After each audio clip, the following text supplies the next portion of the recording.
കുഞ്ഞൂട്ടൻ തുടങ്ങുന്നു. പാവം കുഞ്ഞൂട്ടൻ അവന്റെ ശുദ്ധ മനസ്സിൽ കുറുക്കന്റെയും പൂച്ചയുടെയും കാപട്യം ഒട്ടും തെളിഞ്ഞു കണ്ടില്ല. അവരോട് യാത്ര പറഞ്ഞ് അവൻ കാഴ്ച കാണാനിറങ്ങി. അവൻ കാഴ്ചയിൽ നിന്നും മറയുന്ന താമസം അവർ വയലിലിറങ്ങി കുഴിമാന്തി 4 സ്വർണ്ണ നാണയങ്ങളും എടുത്ത് മറ്റൊരു വഴിക്ക് സ്ഥലം വിട്ടു. അപ്പോൾ കുറുക്കന് ഞൊണ്ടുണ്ടായില്ല, പൂച്ച കുരുടനുമായിരുന്നില്ല.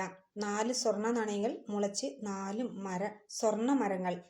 4 മരങ്ങൾക്കും ഒട്ടേറെ ശിഖരങ്ങൾ. ഓരോ ശിഖരം താഴ്ന്നു നിൽക്കും വിധം അതിൽ നിറയെ നാണയങ്ങൾ. ഇത് മുഴുവൻ എങ്ങനെ വീട്ടിലെത്തിക്കുമെന്നോർത്ത് കുഴങ്ങി കുഞ്ഞൂട്ടൻ. അത്ഭുത വയലിലെല്ലാം നടന്നു കണ്ട് അവൻ വേഗം നാണയം കുഴിച്ചിട്ട സ്ഥലത്ത് തിരിച്ചെത്തി. അവിടെ എങ്ങും സ്വർണ്ണ നാണയം മുളച്ചത് കാണാതെ അവൻ നിരാശനായി.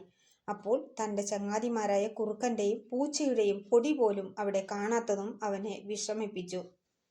പച്ചത്തുള്ളന്റെ പ്രേതവും മാലാഖയും നൽകിയ 3 അറിയിപ്പുകളും അവൻ ഓർത്തു. അവനാകെ ഭയമായി. അവന്റെ നെഞ്ചിടിപ്പ് ഉയർന്നു. തന്നെ അവർ കബളിപ്പിച്ചിരിക്കുമോ? അവന് കരച്ചിൽ വന്നു. എടാ മരപ്പാവക്കുട്ട, നീ എന്തു മണ്ടനാ? മരക്കൊമ്പിലിരുന്ന് രാരിത്തത്തമ്മ ചോദിച്ചു.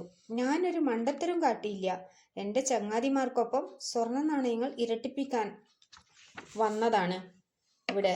ഞാൻ നട്ട നാണയങ്ങൾ ഉടനെ മുളച്ച് പൊന്തി കായ്ക്കും, നോക്കിക്കോ. അവൻ തത്തമ്മയെ